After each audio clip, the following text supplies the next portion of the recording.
اخيرا بعد غياب طويل رجعنا تاني للفيديوهات، ويا رب تكونوا بخير. كل سنه وانتم طيبين بمناسبه رمضان. وموضوع النهارده ممكن يفيدك شويه في رمضان برضو.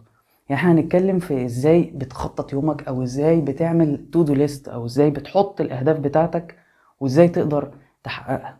طيب خلينا بس في البدايه قبل ما نتكلم في اي حاجه نتفق على ان يومك لو انت ما مشيتوش بمزاجك هو اللي هيمشيك بمزاجه.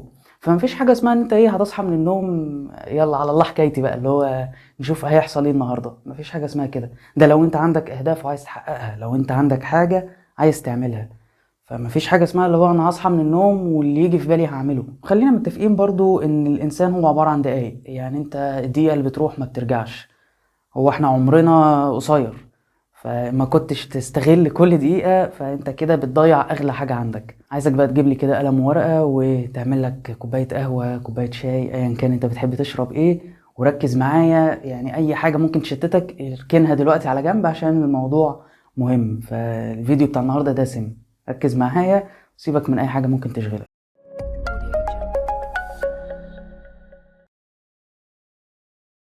طيب الموضوع باختصار ان احنا هنعمل الخطة دي في 4 خطوات.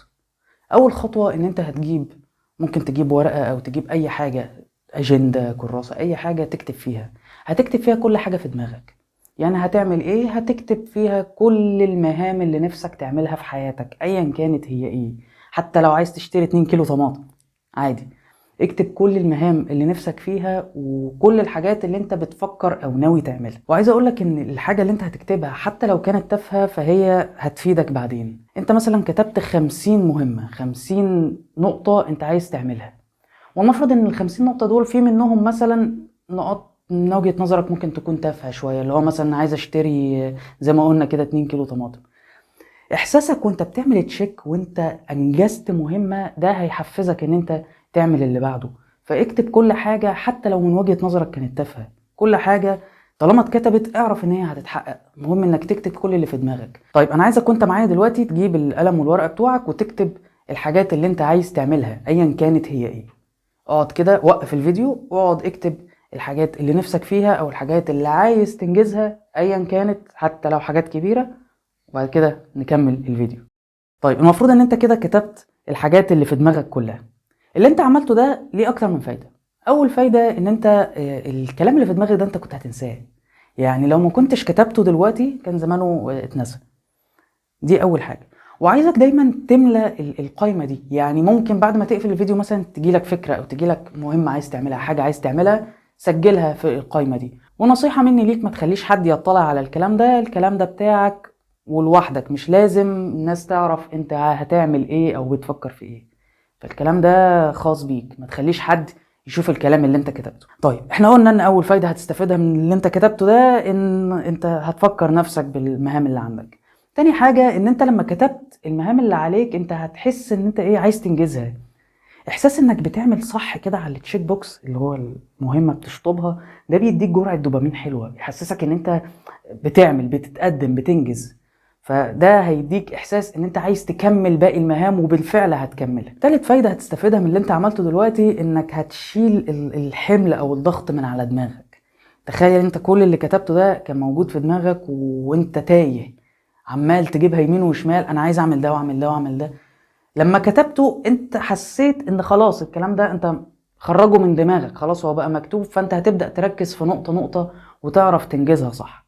فدي اول خطوة، ان احنا نكتب كل حاجة بنفكر فيها وكل حاجة عايزين نعملها. تاني خطوة بقى ان احنا هنقسم المهام بتاعتنا دي لمصفوفة ايزنهاور. ايه اللي انا بقوله ده؟ خليني اجيب السبورة ونتكلم واحدة واحدة. طيب جبنا السبورة بتاعتنا، تعالى ايه نتكلم بقى في مين ايزنهاور. ايزنهاور ده كان رئيس امريكي، كان بيقسم المهام او الخطط بتاعته بالشكل اللي هتشوفه دلوقتي. مبدئيا كده احنا هنقسم الورقة بالمنظر ده. هنعمل الشكل اللي قدامنا. عندنا هنا ده هام وعاجل. في الخانة دي احنا هنحط كل حاجة لازم تتعمل دلوقتي ومهمة. هنا هنحط غير هام، عاجل.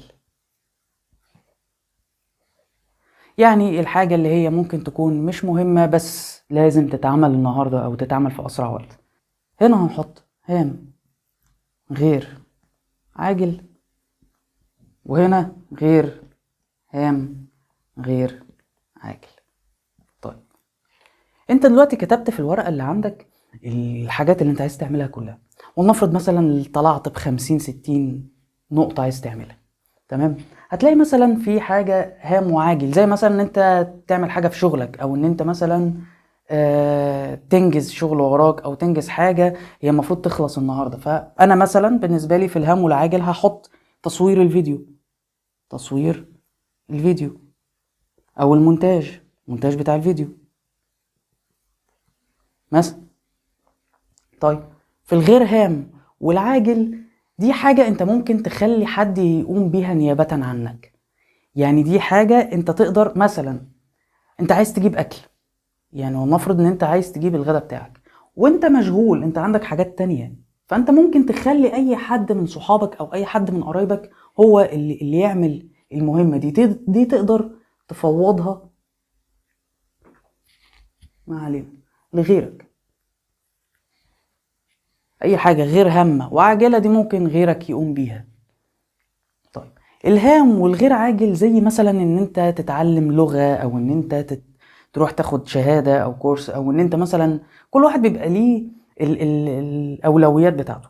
فمثلا هنا انا عايز اتعلم اسباني مثلا، هي حاجة مهمة بس مش بالضرورة تتعمل النهاردة، تمام.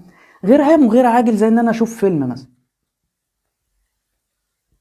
وده من الاخر هتخليها يعني تلغيها، يعني اللي هو ايه، بعد ما تخلص كل اللي وراك نبقى نشوف الموضوع ده.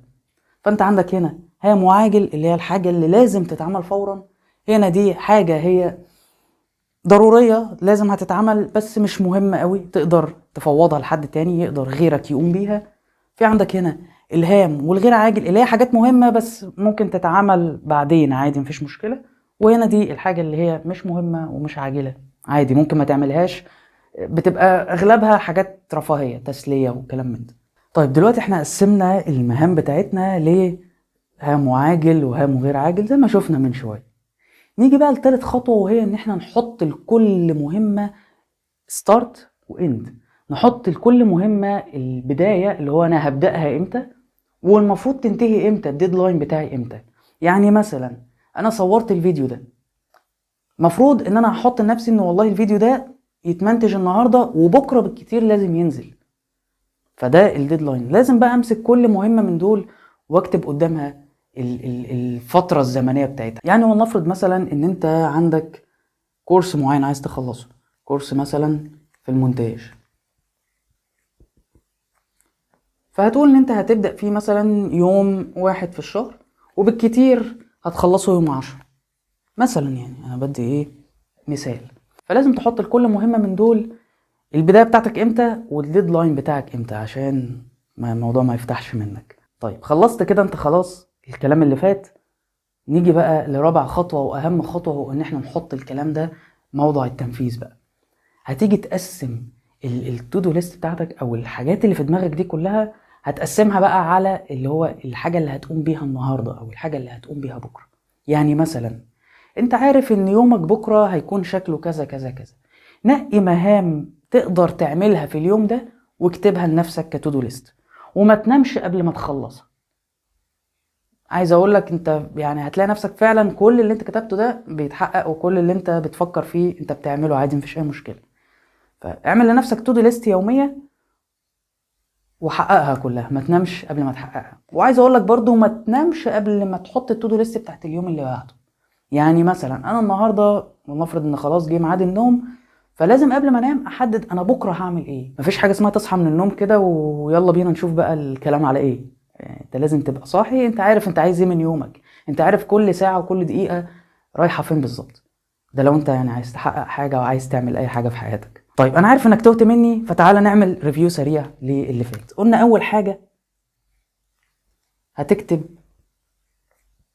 كل اللي بتفكر فيه، هتكتب كل حاجة جت في بالك ايا كانت هي ايه، وده المفروض انت عملته يعني. تاني حاجة هتقسم المهام في مصفوفة ايزنهاور، وهبقى اعمل فيديو مخصوص للطريقة دي نتكلم فيها ازاي ممكن تعملها. طيب ايه مصفوفة ايزنهاور؟ نراجعها بسرعة. عندنا الاربع خانات، هنا هام وعاجل، هنا غير هام وعاجل، هنا هام وغير عاجل، وهنا غير هام غير عاجل. طيب دي انت لازم تعملها، دي ممكن غيرك يعملها، دي حطها في الخطة، يعني هتتعمل بس مش لازم دلوقتي، دي الغيها خالص، او اعملها لما تلاقي نفسك بقى خلاص يعني فاضي وما عندكش اي مشكلة. تالت خطوة هتحط start و end، لازم بداية ونهاية لكل مهمة. رابع حاجة واخر حاجة انك تعمل to do list يومية، وما تنامش قبل ما تحققها، وما تنامش قبل ما تعمل التو دو ليست بتاعت اليوم اللي وراه. الاربع خطوات دول لو عملتهم اي حاجه نفسك تعملها هتعملها عادي، مندكش اي مشكله في اي حاجه. اتمنى تكون استفدت من الفيديو، واتمنى ان انت فعلا تكون حطيت الاهداف بتاعتك او الخطط بتاعتك وبدات ان انت تطبق الكلام اللي قلنا عليه. فلو الفيديو فادك باي حاجه ما تنساش انك تعمل لايك وتشترك في القناه وتفعل زرار الجرس، وحط كومنت كده مسي ولا صبح عليا، واشوفكم الفيديو اللي جاي. سلام.